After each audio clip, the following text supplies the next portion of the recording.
ተመልካቾቻችን እንደምን ሰነበታችሁ ይህ ከኢትዮጵያ ኦርቶዶክስ ተዋሕዶ ቤተክርስቲያን መገናኛ ብዙሃን እየተዘጋጀ የሚቀርብላችሁ ሃይማኖታዊ የተሰኘው ሳምንታዊ መርሃ ግብራችን ነው በዛሬው መርሃ ግብራችን ክፍል 3 መርሃ ግብርን ይዘንላችሁ ቀርበናል እስከ መርሃ ግብራችን ፍጻሜ አብራችሁ እንድትሆኑ እናሳስባለን እነሱ ደስ እንዳሰኙት ደስ ልናሰኘው መገልገሉን ይሰጠን ዘንድ ድል ፈንታቸውን የሚያድለን ዘንድ ቅዱሳን ስለሚሆኑ ስለ ሐዋርያትን ማለዳለን ነው ሚል እንግዲህ መቼም ይሄ ጸሎት አቅራቢው ዲያቆን ሐዋርያት የሚባሉ እነማን ናቸው ሐዋርያት እግዚአብሔርን ደስ ያሰኙት በምንድነው የሐዋርያት ድል ፈንታስ ምንድነው እኛስ የሐዋርያትን ድል ፈንታ እንዴት ማግኘት እንችላለን እንግዲህ ሐዋርያት መሰረቶቻችን ስለሆኑ በተለይ ከነሱ እናገኘው ስላለ ጸሎት አቅራቢውም ደግሞ ከነርሱ ጋር አብረን ሆነን እናገኘውንም ሲለሚነግረን ይሄን ቢያብራሩልን ደስ ይላል በጣም ሐዋርያት እንግዲህ ያው ቀጥታ ሆረ ነው ግሱ ያው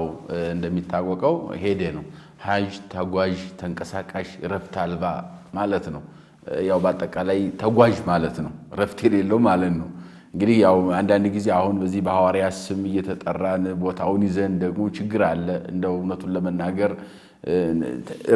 ረፍት አልባ ነው ቤት አልባ ነው ተጓዥ ነው ተንቀሳቃሽ ነው እንደው በኋላ እንመጣበታለን እንግዲህ ሐዋርያ እንደዚያ ከሆነ አባቶቻችን ሐዋርያት እንግዲህ ትልቁ አንደኛ የሐዋርያት ሀብታቸው ድልታታች ምንድነው ሀብታቸው ሲባል እንደው ሁሉን ትቶ መከተል የመጀመሪያው ሀብታቸው ሁሉን ትቶ መከተል ነው ያው እንግዲህ ሐዋርያትን በማርቆስ ወንጌል ምዕራፍ 1 በዮሐንስ ወንጌል ምዕራፍ 1 ቁጥር 26 ጀምሮ እንደምንመለከተው በተለይ በዮሐንስ ወንጌል ምዕራፍ 1 ላይ እንደምንመለከተው 6 ሐዋርያት በአንድ ቦታ እንደተጠሩ ይነግረናል ማለት ያው መጀመሪያው ከዮሐንስ ደቀ መዛሙርት ጋር የነበረ እንድሪያስ ነው መጀመሪያ የተጠራው ከእንድሪያስ እንደገና ደግሞ ወንድሙ ጴጥሮስ ተጠርቷል ከጴጥሮስ እንደገና ያዕቆብና ዮሐንስም ተጠርተዋል እንደገና ፊልጶስ ናትናኤል እያለ ይቀጥላል እንደው አጠቃላይ በማርቆስ 1 እና በዮሐንስ 1 ላይ ተጽፎ የተቀመጠ ስለሆነ ማለት ነው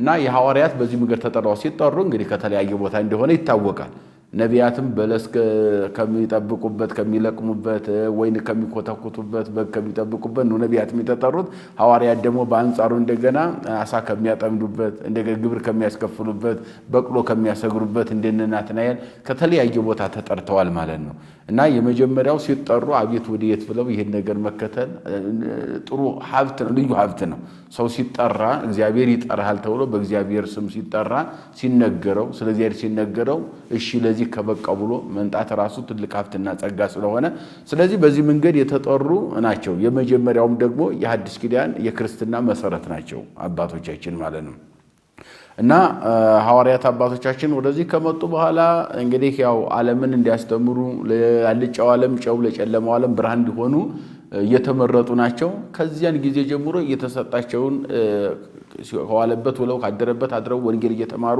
ቆይተዋል ከቆዩም በኋላ በርገቱም ጊዜ ቅድም እንዲያልነው ነው ሊጠብቁ የሚገባቸው የተሰጣቸው መመሪያ ነበረ ጸጋ ነበረ ያንን ጠብቀዋል ጸጋ መንፈስ ቅዱስ ከሰማይ ወርዶ እነሱን ከተቆጣጠረ በኋላ የዓለም ሁሉ ቋንቋ ሳይገደብባቸው ዓለምን አስተምረዋል ማለት ነው እንግዲህ የሐዋርያት ድል ፈንታ ጸዋ ተርታ ያን የምንለው ምንድነው ይሄ በዓለም ሁሉ ቋንቋ መናገር እንደገና ደግሞ ሁሉን ትቶ መከተል እንደገናም ደግሞ ምንም ሳይገደባቸው ሳይገደባቸው ለዓለም ብርሃን ሆኖ መገለጣቸው ይሄ ለነሱ የተሰጠው ጸጋ ለኛ የሚሰጠን ዘንድ ነው እየለመነ ያለው ማለት ነው ያ ይሰጠን ዘንድ ለሌላው ደግሞ ለነሱ በነሱ አማካኝነት ደግሞ ለዓለም ስርየት ኃጢአት የተሰጠ ስርየት ኃጢአት አለ የዓለምን ኃጢአት የማስተሰረይ ንስሐ የማስገባት ሰዎችን ወደ እግዚአብሔር መንግስት የማቅረብ በሰማይ በምድር የማሰር የመፍታት ስልጣን ተሰጥቷቸዋል ያ ድል ተርታቸው ፈንታቸው ስለሆነ ያንን ለኛም ደግሞ ለካህናት ለምንቀድሰው ለምናገለግለው ለምናስተምረው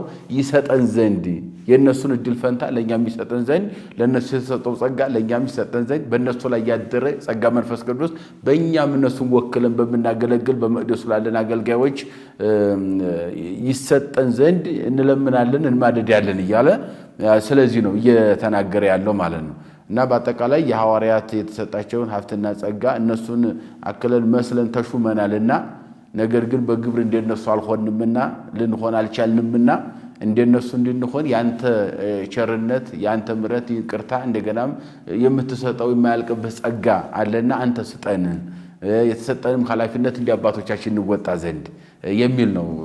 ዲያቆኑ ይሄን መስቀሉን ይዞ ካባላንቃው ለብሶ ከፍ ያለ ቦታ ሆኖ ህዝቡ ሰግደው እሱ ያን እየጸለየ ያለው ግሩም ነው። ቃላት ያሰማልን ሊቀ ሊቃውንት። እንግዲህ እነሱ ደስ እንዳሰኙት እኛም ደስ እናሰኘው። እንግዲህ እነሱ ሁሉን ትቶ በመከተል ያላቸውን በማድረግ ቅድም ያሏቸውን ዝርዝር ጉዳዮች ሁሉ አድርገው ጌታና አምላካቸው እግዚአብሔርን አስደስተዋል። ሁሉንም ነገር የታዘዙትን ነገር ፈጽመዋል። እኛም ደስ እንድናሰኘው ዘንድ ምናልባት የሐዋርያትን ስልጣን ይዘናል፣ የሐዋርያትን ክህነት ይዘናል። ቅድም መግቢያችን ላይ እንዳሉን እኛም ሐዋርያ ተብለን ተጠርተናል። ግን በምንድነው እንደው ደስ ማሰኘት የምንችለው? በተለይ የሃይማኖት አገልጋዮች በይበልጥ ጥሩ የሃይማኖት አገልጋዮች እንግዲህ ቅድም እንዲያልኩት ነው። ከፓትርያርክ ጀምሮ እስከ ሊቃነ ጳጳሳት ከታች በየደረጃው እስከ ካህናት ያው ካህን የሚለው ያካትታል ሁሉን ከላይ እስከ ታይ ክህነት አንድ ስለሆነ ማለት ነው። ያው ካህን የሚለው ከላይ እስከ ታይ ነው። ሌላው የደረጃ ነው። የደረጃ የማዕረግ ጉዳይ ነው እንጂ ካህን የሚለው ነገር ሁሉን ያካትታል። ስለዚህ እነሱ አባቶቻችን የተሰጣቸውን ክህነት በአግባብ ተጠቅመውበታል። በዓለም ላይ አስረውበታል፣ ፈተውበታል፣ ዓለምን አስተምረውበታል። እንደገናም ያለ ረፍት ደግሞ ሞትም ሲመጣ ከሚመሩት ቀድመው ራሳቸውን አሳልፈው ሰጥተዋል። እነ ጴጥሮስ ቁልቁል ተሰቅለዋል፣ እነ ጳውሎስም በሰይፍ ተቆርጠዋል። ሌሎቹም ደግሞ በላይ ተሰፋ ሄደው መከራ የደረሰባቸው አሉ። በየሀገሩ ጉድጓድ ላይ የተጣሉ አሉ። መከራ የደረሰባቸው በሰይፍ የተገደሉ አሉ፣ በስር የተንገላቱ አሉ። ያንን ሁሉ ያደረጉ ለማን ነው ከተባለ በመከራው ክርስቶስን መምሰል ነው። ሐዋርያው እንደተናገረው እኔ ክርስቶስን እንደመሰልኩት እናንተ ምን ምሰሉ ብሎ እንደተናገረው ሐዋርያው በእያንዳንዱ የሚመጣውን መከራ ስለ ክርስቶስ ተቀብለው ወደ ኋላ ሳያፈገፍጉ እስከ መጨረሻው ድረስ ጸንተው የተሰጣቸውን አደራ ተወጥተው እግዚአብሔርን አስደስተውታል። እና እኛም የተሰጠንን ክህነት፣ ስልጣን፣ አገልግሎት አገልግለንበት የሚመጣን ፈተና ካለ ፈተናውን ፊት ለፊት ተጋፍጠን መከራ መቀበል ካለብን መከራ ተቀብለን እግዚአብሔርን አስደስተው ዘንድ ለነሱ የሰጠውን ያን ሁሉ ጸጋ መከራም ጸጋ ስለሆነ ፈተናም ጸጋ ስለሆነ ያንን ድል ማድረግ ስለሆነ የእግዚአብሔር መሆንነት መገለጫው ደግሞ የሚመጣው መከራና ፈተና ድል ማድረግ ስለሆነ ያንን እነሱ ድል አድርገው ዓለምን ድል አድርገው በዓለም ላይ ያለውን ይሄንን የፍትወተ ስጋ የዓለምን የስጋን ፍላጎት ሁሉ ገድለው ፍትወተ ነፍስን ገንዘብ በማድረግ እግዚአብሔርን አስደስተውታልና እኛም ደግሞ የተሰጠን ይህንን ስልጣን በያዝነው ስልጣን ደስ እናሰኘው ዘንድ በተሰጠን ጸጋ ተጠቅመንበት አገልግለነው መከራም ቢመጣ መከራ ተቀበለን እግዚአብሔርን የሚያስደስት ክህነት ይኖረን ዘንድ አገልግሎት ይኖረን ዘንድ የነሱን እንዲሰጠን በሚል ነው። ቃለ ሕይወት ያሰማልን። የሰማዕትነትን ስራ ይሰጠን ዘንድ ስለ ሰማዕታትን ማለዳለን ይላል። የሰማዕትነት ስራ ምንድነው? ሰማዕትነት በዘመናችን አለ ወይ? ካለስ እንዴት ነው የሚገለጸው? ጥሩ ሰማዕትነት እንግዲህ የሰማዕትነት ስራ ስደት ሰማዕትነት ነው። በሰይፍና በስለት መከራ መቀበል፣ በረሃብ በጽም ስለ እግዚአብሔር መራብ መጠማት፣ በአጠቃላይ ሰማዕትነት የምንለው ስለ እምነታችን የሚመጣ ማንኛውም መከራ ሰማዕትነት ነው። እንደዚያ ተርጓሚው ላይ ሊቃውንት እሞሙ ለሰማዕት ለእመቤታችንን ሲገልጿ እሞሙ ለሰማዕት አላት። እንደው በምን ትወልዳቸዋለችና ነው እናታቸው ናት ያላቢሉ ሰይፍና ስለት ብቻ አይደለም ረሃብና ስደትም ሰማዕትነት ነውና ለመጀመሪያ ጊዜ ተሰዳ በስደት የወለደቻቸው እናታቸው ናትና ብለውታል። እና ስደት ስለ ሃይማኖት መሰደድ፣ ስለ ሃይማኖት መራብ መጠማት፣ ስለ ሃይማኖቱ ሰይፍ ስለት መቀበል፣ እሳት ውስጥ መጣል፣ ጉድጓድ ውስጥ መጣል፣ በእስር ቤት መንገላታት እነኚህ ሁሉ ሰማዕትነት ናቸውና ይህንን ነው እየነገረን ያለው ስለ ቅዱሳን ሰማዕታት ማለት ነው። ቅዱሳን ሰማዕታት ይህንን ተቀብለዋል፣ መከራን ተቀብለዋል፣ እግዚአብሔርን አስደስተውታል። በዚህምና እኛም ደግሞ ይህንን ማንኛውም የሚመጣውን ነገር ተቀብለን የሰማዕታትን ዋጋ ልናገኝ ዘንድ ያንተ ፈቃድ ይሁንልን። ሌላው በዚህ ዘመን ሰማዕትነት የሚለው በዚህ ዘመን ሰማዕትነት ያው ቀጣይ ነው። ቅድም እንዳልነው ሰማዕትነት የተዘጋ አይደለም። በየጊዜው በየዘመኑ ይመጣል። እንደውም እዚያ ቅዱስ ጴጥሮስ ተፍጻሜ ሰማዕት ረስያ ለደሜ የደመ ኩሎሙ ሰማዕታት አንጾኪያ ብሎ የተናገረው ነገር አለ። ለምንድን ነው ተመተርጓም ምናሉ ለምን እንዲህ አለ? ሰማዕት ከሱ በኋላ እንዳይፈጠር ምቀኛ ሆኖ ነው በኔ ይሁን ሰማዕትነት በኔ ይጠናቀቅ ያለው ረስ እያለ ደመ ኩሎሙ ሰማዕታት አንጾኪያ በኔ ብቻ ይብቃ ነው ወይስ ጸጋውን ለራሱ ብቻ ማድረጉ ነው? ምን ቢሉ አይ የኋላ ትውልድ ፈሪ ስለሆነ ሰማዕትነት የሚቀበል ስለሌለ ብሎ ነው ያንን ለመናገር ነው አሉ ሊቃውንቱ። ግን ደግሞ በአንጻሩ ደግሞ መተርጓም ምን አሉ? ሰማዕታት አንጾኪያ ነው ያለው እንጂ የሌላውን ዓለም ሰማዕታት አልከለከለም። አንጾኪያ ክደት በስቶ ስለነበረ እንደገና ደግሞ ክደት ዓለም ተቆጣጥሮ ስለነበረ ከዚህም በኋላ በአንጾኪያ ምድር አሁን እኔ በማየው ሁኔታ እስከ መጨረሻው ሂዶ አንገቱን ለሰይፍ ለስለት የሚሰሰው አይገኝም ወደ ክደት ተቀይሯልና አካባቢው። ስለዚህ በኔ ይብቃ አይነት ነገር ነው የጸለየው እንጂ በሌላው አይደለም ብሎ ያው ሰማዕታት በየዘመኑ ይፈጠራሉ፣ ሰማዕታት ይወለዳሉ። ለምሳሌ ቀዳሚ ሰማዕት የምንለው እስጢፋኖስ በድንጋይ ሲወገር 8120 ማህበረ እስጢፋኖስ ነበረ። እነኚህ ሲመራ የነበረ ፊት አውራሪ ሊቀ ዲያቆንም ነበርና እሱ በሚሞትበት ጊዜ ህዝቡ የመከሩት ምንድነው? ከዛሬ ጀምሮ እስጢፋኖስን እንሆናለን፣ በአንጾኪያ ብቻ ሳይሆን ክርስቲያን ተብለን የምንኖረው በዓለም ላይ እንኖራለን ብለው በአጠቃላይ እስጢፋኖስን እንሆናለን ብለው እስጢፋኖስ ሲሞት ህዝቡ ተበትኗል። 8000 ህዝብ በዓለም ላይ ሲበተን ይህን ሁሉ በዓለም ላይ ያለ ክርስትናን ፈጥሯል ማለት ነው። እንደውም እስጢፋኖስ በህይወቱ ከሰበከውና ከወለደው ይልቅ በሞቱ የሰበከው ዓለም ይበልጣል ተብሏል። ምክንያቱም 8000 አይበተኑም ነበር እስጢፋኖስ ባይሞት። እስጢፋኖስ ሲሞት 8000 በዓለም ላይ ተበተኑ። ይሄ ዓለም ላይ ያለ ይሄ ሁሉ እንደ ከዋክብት የሚያበሩ ምእመናን ተፈጥረዋል ብለው ሊቃውንት ያስቀምጡታልና በየጊዜው እስጢፋኖስ አለ፣ በየጊዜው ጊዮርጊስ አለ፣ በየጊዜው መርቆሬዎስ አለ፣ በየጊዜው ይቀጥላል። ይሄ ያለ ነው። ያው በዘመናችንም ብዙ ሰማዕታት አሉ በመቅደሱ ውስጥ ራሳቸውን አሳልፈው የሚሰጡ። እንደገና ቤተክርስቲያን ከምትፈርስ ቀድመንኛ ራሳችንን አሳልፈን እንሰጣለን፣ የኛ ስጋ ቢፈርስ ይሻላል፣ ምክንያቱም ሰማያዊ ሞት አይኖርምና ከዚህ በኋላ በስጋችን ነው የምንሞተው እያሉ ራሳቸውን አሁንም ለሰይፍ ለስለት የሚሰጡ አሉ ሰማዕታት በየጊዜው በየዘመኑ። ለሃይማኖታቸው ታንቀው የሞቱ አባቶቻችን አሉ፣ ለሃይማኖታቸው በሰይፍ የሞቱ አሉ። ፊት ለፊት እየተጋፈጡ አላውያን ጋር የሚያልፉ ብዙ የእስጢፋኖስ የጊዮርጊስ የመርቆሬዎስ ልጆች አሉና ያው ቀጣይ ነው። ያው ግሩም ነው። እንግዲህ ቤተክርስቲያኒቷ ሁሉ ጊዜ ሰማዕትነት የሚቀጥልባት የሰማዕትነት ስራዋን ያላቋረጠች ሰማዕትነት አንዱ ስራዋ የሆነ ሁሉ ጊዜ በሃይማኖት ወልዳ እያሳደገች በሰማዕትነት ወደ ክብር የምትሸኝ ታላቅ ቤተክርስቲያን ናት ማለት ነው። በድጋሚ ቃለ ሕይወት ያሰማልን። እንግዲህ አሁን ደግሞ ጸሎቱ እንግዲህ ዲያቆኑ በመሃል ላይ ሆኖ በቅዳሴው ሰዓት ሲጸልይ እንግዲህ በዘመናችን ወዳሉ ሃይማኖትን የሚመሩ ሰዎች ደግሞ እንዴት መምራት እንዳለባቸውና ለነሱ ደግሞ በተለይ ጸሎት ማድረግ እንደሚገባ ነው የሚናገረው። የተወደዳችሁ ተመልካቾቻችን በተለይ ቤተክርስቲያናችን ስንዱ እመቤት ስለሆነች በቅዳሴ ሰዓት በተለይ ለምን እንዴት መጸለይ እንዳለበት በተለይ በእንተ ቅድሳት ምንለው ጸሎት ደግሞ ማን ለማን መጸለይ እንዳለበት እንዴት መጸለይ እንዳለበት ለሁሉም ነገሮች በሃይማኖት ጸንተን የምናደርጋቸው ጸሎቶች ስለሆኑ አሁን ደግሞ የቤተ ክርስቲያናችን አገልጋዮች እነሱ ናቸውና እግዚአብሔር እነሱን ለረጅም ወራት ይሰጠን ዘንድ ያለ ነውር በንጽህና ሆነው በእውቀት የሃይማኖትን ቃል ያቀኑ ዘንድ ስለ ሊቀ ጳጳሳችን ብሎ እንግዲህ መጀመሪያ ላይ ስለ ቅዱስ ፓትርያርካችን ብፁዕ ወቅዱስ አቡነ ማትያስ በክፍል ባለው ደግሞ ከሆነ በየክፍሉ የሚጠራ ስለሆነ ስለ ክፍሉ ሊቀ ጳጳስ ደግሞ ብፁዕ አቡነ ሄኖክ ብሎ በዘመኑ ላሉት እንግዲህ ቤተክርስቲያን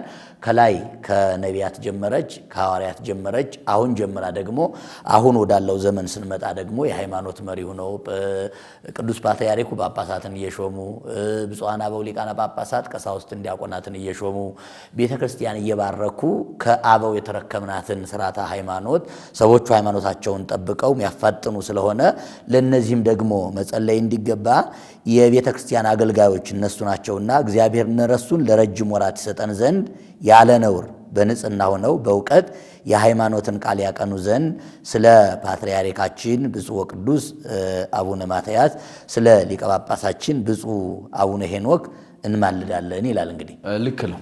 ያው ለሁሉም መለመን ተገቢ ስለሆነ ነው። በነገራችን ላይ ያው እንደሚታወቀው በህዝቡ ለካህኑ ካህኑ ለህዝቡ መጸለይ ያለ ነው።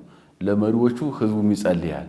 ምክንያቱም የተቀና አባት እንዲሆን እንቅፋት እንዳይገጥመው እንቅፋት ገጥሞት ደግሞ ለኛም ጭራሽ ጥፋት እንዳይሆንብን መጸለይ እንደሚያስፈልግ ነው እየነገረን ያለው።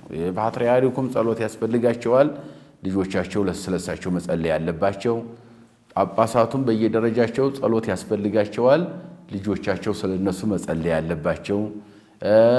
ለነሱ የሚጸለየው ምንድነው? የተሰጣቸው ክህነትን በአግባብ ተጠቅመው እንደ አባቶቻችን እንደ ሐዋርያት ልጆቻቸውን እንዲጠቅሙበት በረከት እንዲሰጡበት እንደገናም ደግሞ በምድር በሰማይ የተሰጣቸው የማሰር የመፍታት ስልጣን ስላላቸው ደግሞ ይህንን ማይሰር አመፃን እየቆረጡ ኃጢአትን ከሰው ልጆች እየቆረጡ እንደገናም ደግሞ በእግዚአብሔር ዘንድ ባለሟል ሆኖ ጸሎታቸው ቅድመ እግዚአብሔር ደርሶ ለልጆቻቸው ይተርፍ ዘንድ እነሱ በእምነታቸው እንደገናም ደግሞ በስልጣናቸው ብዙ ዘመንን እግዚአብሔር አቆይቶ በጸሎታቸው ሕዝብን ይጠብቁ ዘንድ እነሱን እግዚአብሔር እንዲጠብቃቸው ለነሱ ጸሎት ስለሚያስፈልግ ነው።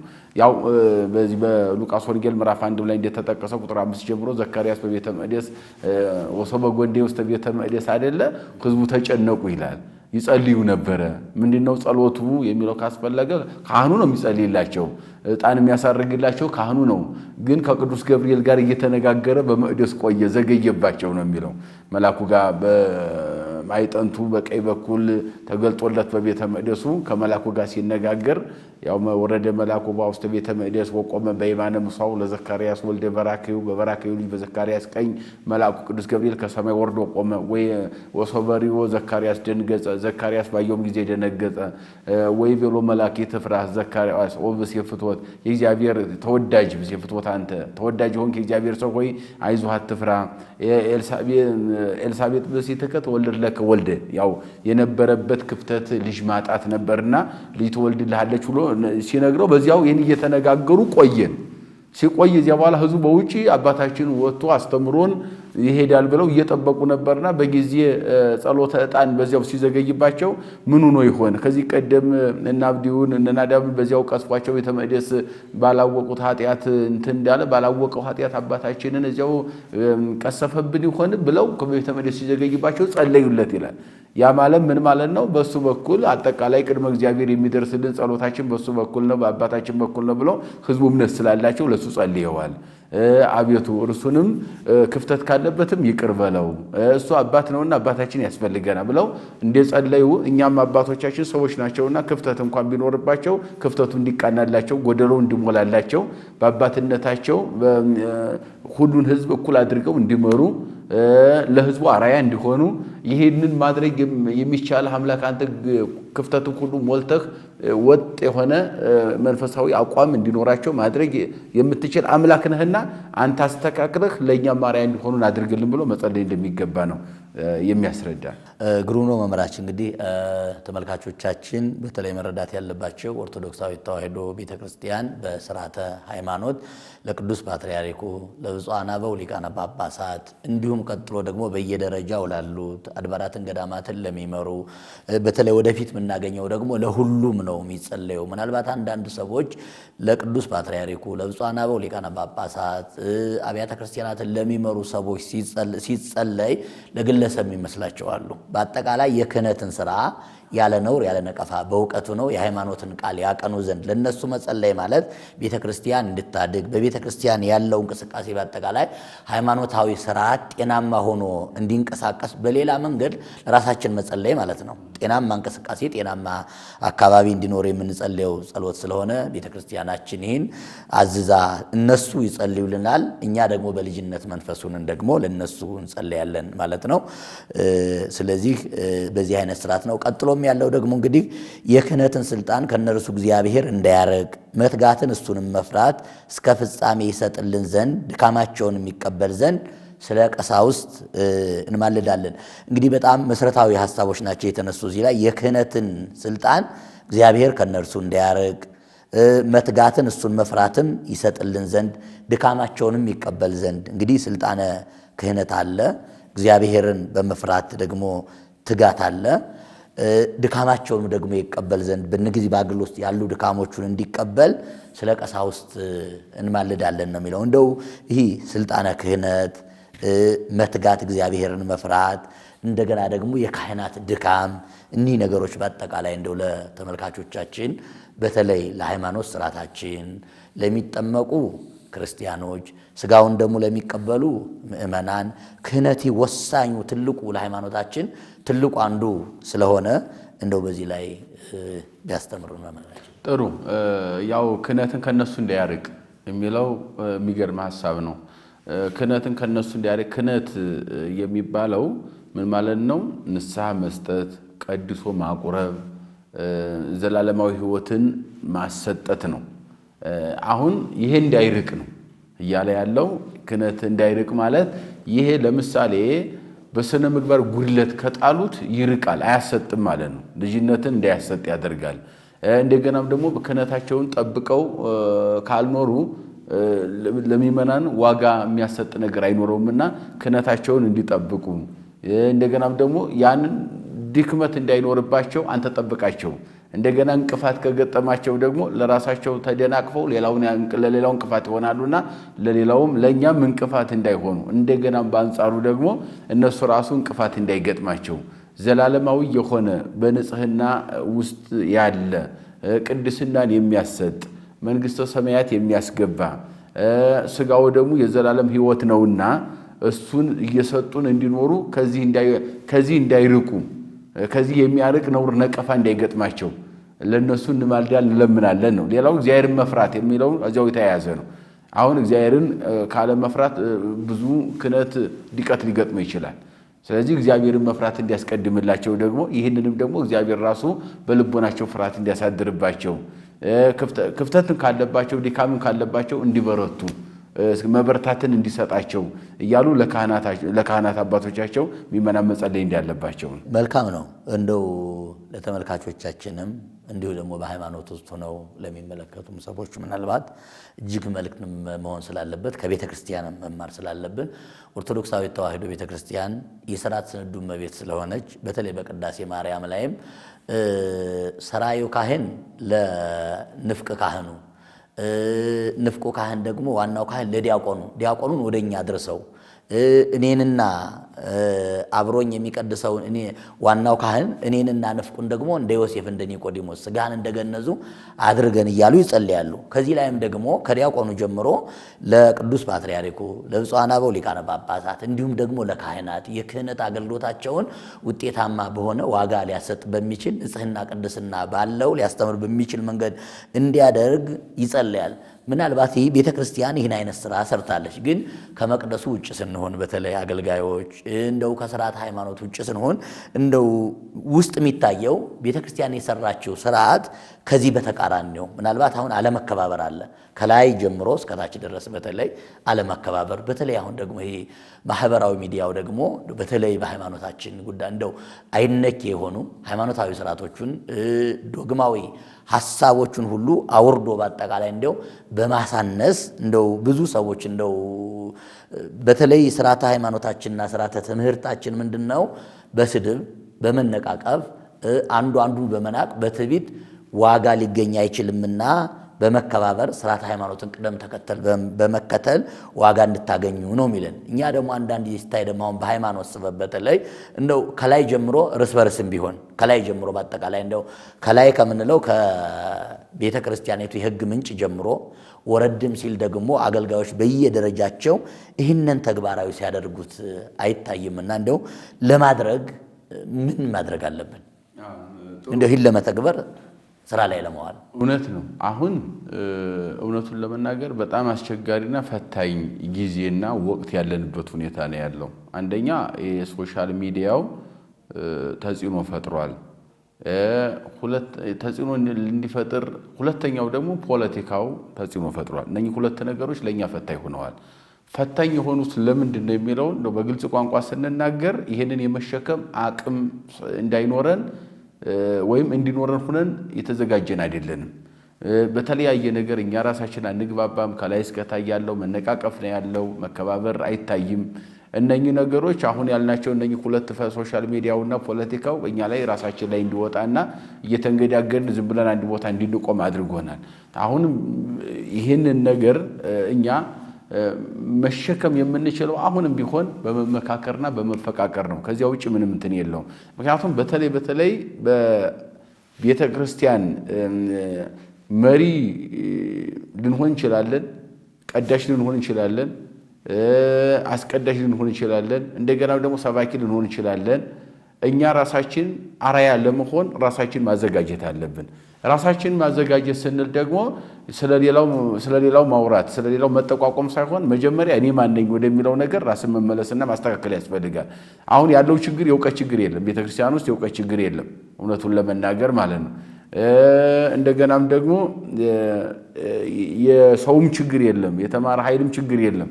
አሁን ያለው ችግር ምንድነው ከተባለ እርስ በርስ በየጊዜው እየተነጋገርን እየተራረምን እያስተካከልን ያንን ክፍተት በንጹህ ሕሊና ሆነን መወያየት መነጋገር እንደገና መሪው ተመሪውን መከባበር ነገር የሚለው ነገር ብዙ አይታይም ከኛ ጋር። ይሄ ክፍተት ስላለ ይሄንን ማስተካከል ከኛ ይጠበቃል። እንደው በዚህ ላይ አሁን እያለ ያለ እንዳያርቅ ክህነትን እንዳያርቅ የክህነትን ስራ የሚሰሩ ሰዎች ክህነት እንዲያርቅባቸው ያለው ቅድምኛ እንደው ያው ያንኑ የራሱን ትርጉም ይዘን እንሄድ ከሚል ነው እንጂ ወደ መስመሩ ስንመጣ የሚርቀው በምን ምክንያት ነው ካል አንደኛ የተሰጠን ኃላፊነት አለመወጣት፣ ሁለተኛ እንደገና ፍቅር ከሌለ ትትና ከሌለ እንደገና ደግሞ መተሳሰብ ከሌለ እነኚህ ነገሮችን ካልያዝንበት ትዕግስት ከሌለ እነኚህ ነገሮች ካልተሟሉ ክህነቱ ዋጋ የሚያሰጥ ሊሆን አይችልም ማለት ነው። ዋጋ እንዲያሰጥ ትሁት መሆን ያስፈልጋል። ራስን ዝቅ ማድረግ ያስፈልጋል። አይቶ እንዲያላዩ ሰምቶ እንዲያልሰሙ መመካከር ያስፈልጋል። የሌላውን ገበና አውጥቶ ከዚያ በማውራት ቅድስና አይገኝም። ቅድስና የሚገኘው የወንድምን ገበና ሰውሮ ስለራስ ንስሐ ገብቶ ሌላውን ደግሞ በጎን በግል ቁጭ ብሎ መመካከር መነጋገር፣ ወንድም ይሄ ነገር ጥሩ አይደለም፣ በዚህ መንገድ መሄድ የለብንም፣ ሕጉ ይሄን ይላውላል። እርስ በርሳችን በውስጥ መመካከር ያለብንም በውስጥ መመካከር መነጋገር ከኛ ተገቢ ነው ማለት። ይሄ ግን አጠቃላይ ሁላችንም ውጭ ላይ አውጥተን አንዱን አሳልፎ ለመስጠት ካልሆነ በስተቀር መመካከር የሚባለው ነገር አይታይም በአሁን ሰዓት ማለት ነው። ይሄ ከሆነ ደግሞ ክህነት ይርቃል። ክህነት የተሰጠው ክህነት ይርቃል ማለት ነው። ያ ማለት ምን ማለት ነው? ክህነቱ ዋጋ ቢያሰጥም ዋጋ የሚሰጣቸው ግን አምነው ለተቀበሉት ለሚቀበሉ ሰዎች ነው እንጂ ለሚሰጠው ዋጋ የለውም ማለት ነው። ስለዚህ ለሚያቀበለው ብቻ የሚሰራ መሆን የለበትም። ለሚቀበለው ብቻ አይደለም መሆን ያለበት፣ ለሚያቀበለው ዋጋ እንዲሆነው ይህንን አስማምተን እኛም ስንሰጥ ለሌሎችም የምንሰጠው የክህነት አገልግሎት ለሌሎቹ ዋጋ እንደሚሆን እናምናለን። ምክንያቱም እግዚአብሔር አምኖ ለመጣው ሁሉ የሰጠው ጉዳይ ስለሆነ ሚስጥር ስለሆነ ማለት ነው። ለእኛም ደግሞ ለራሳችንም ዋጋ የሚያሰጥ እንዲሆን ተባብረን ሁላችንም በሐዋርያት በነቢያት በአባቶቻችን የሰጠው ጸጋ ሁሉ እነሱ የገቡበት ሁሉ እንድንገባ ነው የሚያጠቃለው ወደፊትም ስለሚቀጥል ማለት ነው። ስለዚህ መመካከር መወያየት ያስፈልጋል። እንደው በተለይ ካህን የተባለ አገልጋይ የተባለ ትትና የመጀመሪያው ስራ መሆን አለበት። ትትና ጭንጋፍ ላይ እያሉ እነ ጳውሎስን ያህል ሐዋርያ እኛ ማነን እዚህ ውስጥ አሁን ምን ላይ ነው አሁን እኛ ቆመን? ሞራልም እኮ የለም እውነቱን ለመናገር እንደው ጭንጋፍ ነኝ አለ። እንግዲህ ሰማያትን ሰንጥቆ የሄደው ነው። እንግዲህ ሰማያትን ሰንጥቆ አየውና መረመረው። ዓለምማይ ግሉ ናት ገድያታለሁ ብሏል። ሙት ናት በእኔ ዘንድ ብሏል። ምንም ዋጋ የላትም አለ። እኔም ብትገድለኝም የገደለች በስጋ ነው አለ፣ በመንፈስ ግን ነግሼባታለሁ አለ። ለመንገሱም ደግሞ ሰማያትን ሰንጥቆ ሄዷል። እዚያ ግን ጭንጋፍ ነኝ አለ። እንደው ያ ታላቅ ሐዋርያ ለሐዋርያት ለነኬፋ ለሌሎችም ተገለጠ። በኋላ ከሁሉ የማንስ ነው ያለው። እንደው በእውነቱን ለመናገር ቅዱስ ጳውሎስ ከሁሉ የሚያንስ ነው። ኋላ ተጠርቶ ቀድሞ ዓለምን የሰበከ ብቸኛ ሐዋርያ ነው። እውነቱን ለመናገር ግን ከሁሉ የማንስ ጭንጋፍ ለመሆን ለእኔም ተገለጠልኝ ብሏል። እንግዲህ ከቅዱስ ጳውሎስ በላይ ስነ ልቦናን የቀደመ መልክዓ ምድርን የተቆጣጠረ እስር ቤት ሳይገድበው ሮም ታስሮ ኤፌሶንም መስበክ የሚችል አቅም ያለው ሐዋርያ ጭንጋፍ ነው ይብሏል። እኛ ማንን እዚህ ውስጥ አሁን እውነቱን ለመናገር ስለዚህ እኔ ማንነኝ የሚል ከላይ እስከታይ ገሌ ወገሌ የለም። እውነቱን ለመናገር ከላይ እስከታይ ትትና ያስፈልጋል። ራስ ዝቅ ማድረግ ያስፈልጋል። እንደው የያዝነው መስቀል ምን እንደሆነ መስቀል እኮ የመጨረሻ የፍቅር ጥግ የተገለጠበት ነው። ቀራንዮ ቃላዊት ያሰማልን። እንግዲህ በዋናነት ሲሰበሰብ ስርዓተ ሃይማኖት አይደለም ለመከባበር በትህትና ለማገልገል ስርዓተ ሃይማኖት ትምህርት ሃይማኖት አይደለም። ትምህርት ሃይማኖት ግን እዚህ ላይ እንደተጻፈው ቅድም በቀደም ተከተል እንደተማርነው ተከባብረን ብናገለግል እግዚአብሔር ዋጋ ይሰጠናል ለማለት ነው። የተወደዳችሁ ተመልካቾቻችን ወደ እናንተ ስናቀርብላችሁ የነበረ ክፍል 3 መርሃ ግብራችን ይህንን ይመስል ነበረ። ክፍል 4 መርሃ ግብርን ይዘንላችሁ እስከምንቀርብ ድረስ ከቀሪ የኢትዮጵያ ኦርቶዶክስ ተዋሕዶ መርሃ ግብራት ጋር አብራችሁ እንድትሆኑ እየጋበዝ እኛ በዚሁ እንሰናበታለን። መልካም ሳምንት ይሁንላችሁ። ሰላም እግዚአብሔር ከሁላችሁ